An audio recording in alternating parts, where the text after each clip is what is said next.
കൂട്ടം കണ്ടപ്പോൾ ഓർമ്മ വന്ന ഒരു തമാശ. കല്യാണം കഴിഞ്ഞപ്പോൾ ഭാര്യ എൻ്റെ അടുത്ത് ചോദിച്ചു, കോളേജിൽ പഠിക്കുന്ന കാലത്തോ എപ്പോഴെങ്കിലും മറ്റേതെങ്കിലും കുട്ടികളുമായിട്ട് പ്രേമോ അങ്ങനെ എന്തെങ്കിലും ഉണ്ടായിരുന്നോ എടുത്ത് ചോദിച്ചു. അപ്പം നമ്മൾ ഈ ആണുങ്ങൾ ബുദ്ധിയില്ലാത്തവർ ഇതൊക്കെ തുറന്നു പറയും. അവർക്ക് എന്തെങ്കിലും ഉണ്ടെങ്കിൽ പറയൂല്ല. അങ്ങനെ ഈ വിവരം കെട്ട ഞാൻ സമ്മതിച്ചുണ്ടായിരുന്നു. എനിക്കൊരു കുട്ടിയായിട്ട് ഇഷ്ടമുണ്ടായിരുന്നു. ഞാൻ കോളേജിൽ പഠിക്കുമ്പോൾ ഒരു പിഷാരടി കുട്ടി, ഷാരടി എന്നാണ് വിളിച്ചുകൊണ്ടിരുന്ന കുട്ടിയെ.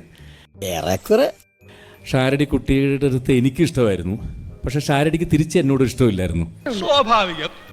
2 വർഷം ഞാൻ ഷാരടിയുടെ പുറകെ നടന്നിട്ടുണ്ട്. പക്ഷെ ഒരു പ്രാവശ്യം പോലും ഈ ഷാരടി കുട്ടി എന്നെ തിരിഞ്ഞു നോക്കില്ല. ബാക്കി എല്ലാവരുമായിട്ട് സംസാരിക്കുന്നുണ്ട്, എൻ്റെ കൂടെ വരുന്നവരുമായി സംസാരിക്കുന്നുണ്ട്, എല്ലാവരുമായിട്ട് സംസാരിക്കുന്നുണ്ട്, എൻ്റെ മുഖത്ത് മാത്രം നോക്കില്ല. അങ്ങനെ എനിക്ക് ഭയങ്കര ദേഷ്യം വന്നു. കാരണം എൻ്റെ അടുത്ത് മാത്രം സംസാരിക്കുന്ന പോലും ഇല്ല തിരിഞ്ഞ്. അങ്ങനെ 2 വർഷം കോളേജിൻ്റെ കാലാവധി കഴിഞ്ഞ് അവസാനം ഇതേപോലെ ആയിരക്കണക്കിന് ആളുകളിരിക്കുന്ന ലാസ്റ്റ് വേദിയിൽ, കലോത്സവം നടക്കുന്ന വേദിയിൽ ആ ഷാരടിക്കുട്ടി ഡാൻസ് ചെയ്യുന്നുണ്ട്. ഭരതനാട്യത്തിൽ വലിയ ഡാൻസറാണ് ഷാരടി.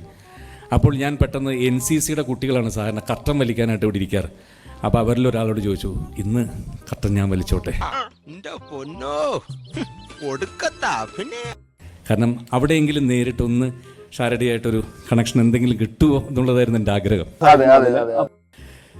അങ്ങനെ കർട്ടൻ വലിക്കാനായിട്ട് ഞാൻ അവിടെ ഇരുന്നു. ഷാരടി ഡാൻസ് തുടങ്ങി. ഞാൻ പൊക്കിന്ന് ആ ഡാൻസ് കഴിയുന്നത് വരെ ഒന്ന് തിരിഞ്ഞെൻ്റെ മുഖത്ത് പോലും ആ കുട്ടി നോക്കിയില്ല. ഭയങ്കരം തന്നെ.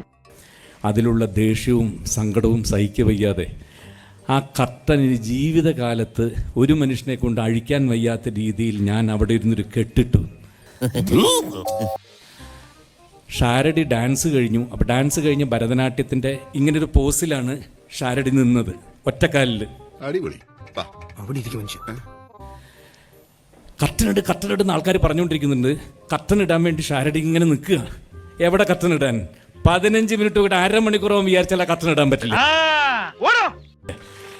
അങ്ങനെ അവസാനം ഞാൻ വിചാരിച്ച് ഷാരടി തൊഴുതിട്ട് പോകുന്ന ഈ വിവരം കെട്ട പെണ്ണ് എന്ത് ചെയ്യുമെന്ന് വെച്ചാൽ ഇങ്ങനെ പിന്നെ എന്റെ ഈ മുടിഞ്ഞ ജാടി നമ്പർ ഒന്നും ഇവിടെ വേണ്ട, ചാടി ചാടി ചാടി ചാടി ചാടി അവസാനം വരെ പോയി ഈ ഒറ്റക്കാലില്.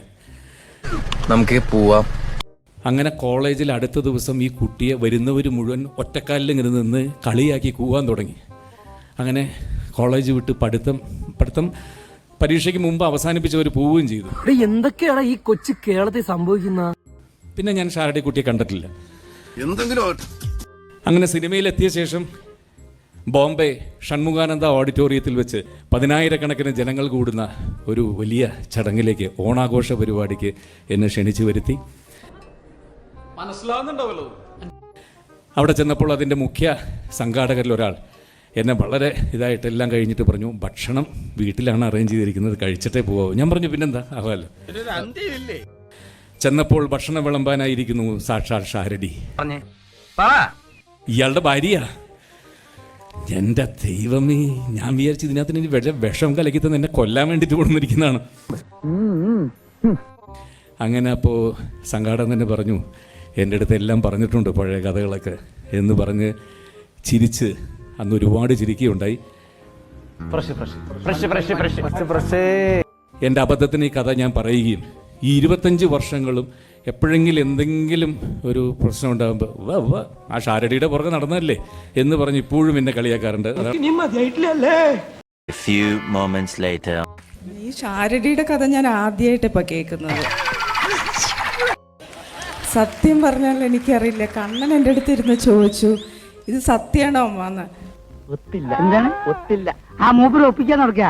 ഞാൻ പറഞ്ഞു, ഞാനിത് ആദ്യമായിട്ടാണ് കേൾക്കുന്നതെന്ന്. ഇപ്പൊ എന്തായാലും നല്ലൊരു കഥ നിങ്ങൾ കേട്ടു, എൻജോയ് ചെയ്തു. നീ എവിടെ പരിപാടി അവതരിപ്പിച്ചാലും ഇത് തന്നെയാണല്ലോ നിന്റെ വിധി.